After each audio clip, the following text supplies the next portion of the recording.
Olá, aluno. Mais uma aula, agora sobre os mecanismos de defesa, né?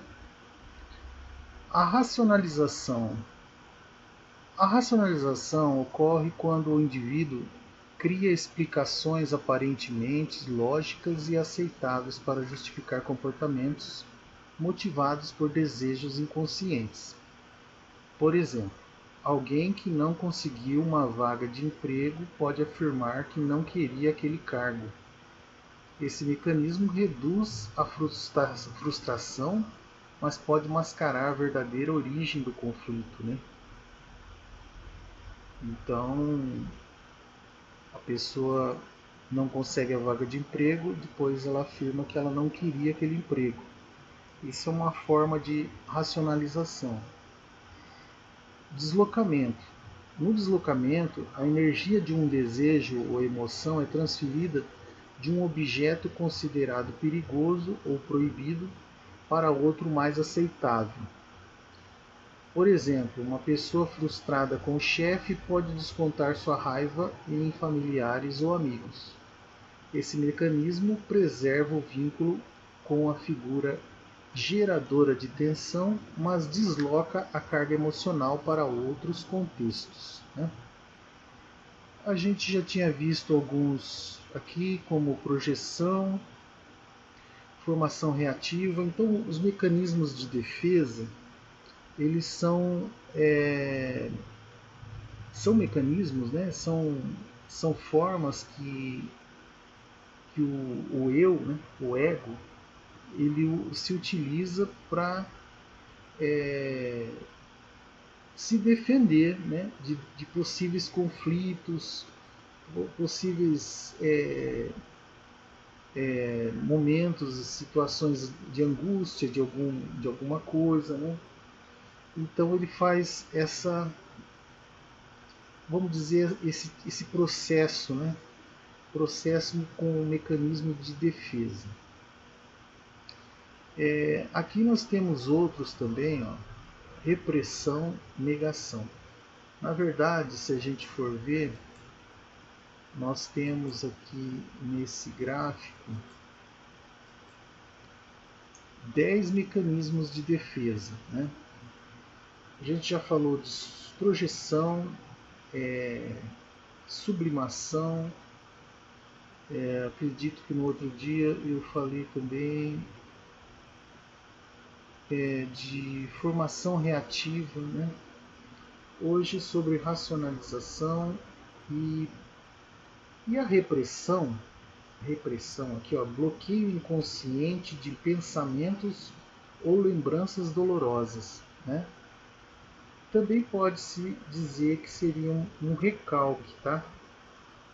Na repressão ou recalque é algo que a, o mecanismo de defesa ele recalca, ele bloqueia aquilo, jogando para o inconsciente aquele pensamento, aquela lembrança dolorosa, aquela situação vivida, né? E depois aquilo vai retornando e vai voltando, muitas vezes em forma de sintoma, muitas vezes em forma de causando algum problema, algum conflito, né? E isso vai, na verdade, ele está no inconsciente, mas ele não fica no inconsciente, ele pode retornar, né? Então esse seria o mecanismo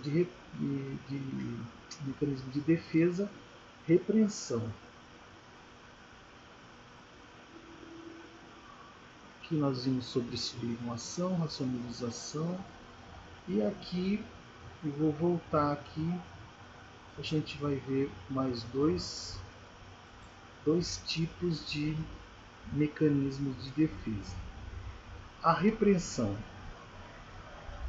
A repressão é considerado o mecanismo de defesa central, base para todos os demais. Ela consiste em expulsar da consciência conteúdos considerados inaceitáveis, como desejos, memórias traumáticas ou impulsos agressivos e sexuais. Esses conteúdos não desaparecem. mas permanecem ativos no inconsciente, influenciando pensamentos e comportamentos de forma indireta, podendo retornar em sonhos, sintomas ou lapsos de linguagem. Então, a repressão é esse mecanismo de defesa, que é considerado o mecanismo de defesa central, porque ele costuma expulsar da consciência todo o conteúdo considerado inaceitável e fica lá por um tempo no inconsciente, podendo retornar, né? Eles não desaparecem, mas permanecem ativos no inconsciente, influenciando muitas vezes pensamentos, comportamentos de forma indireta, podendo retornar em sonhos, sintomas ou lapsos de linguagem. Tá? Então esse seria aí o mecanismo repreensão. A negação.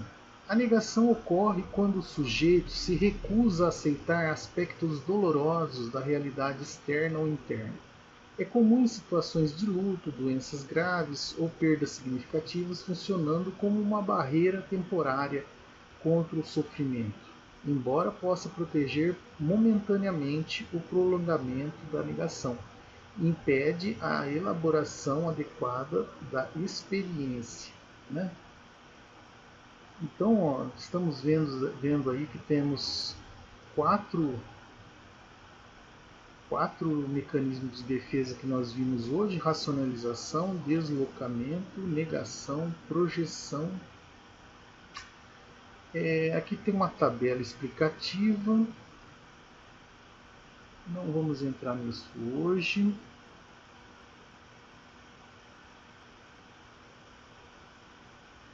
Seria só esses aqui por enquanto, tá, pessoal? Repressão, negação, racionalização, deslocamento. Porque esses dois aqui a gente já tinha visto na última aula que eu dei de mecanismo de defesa. Ok? Vamos ficando por aqui. Até a próxima aula.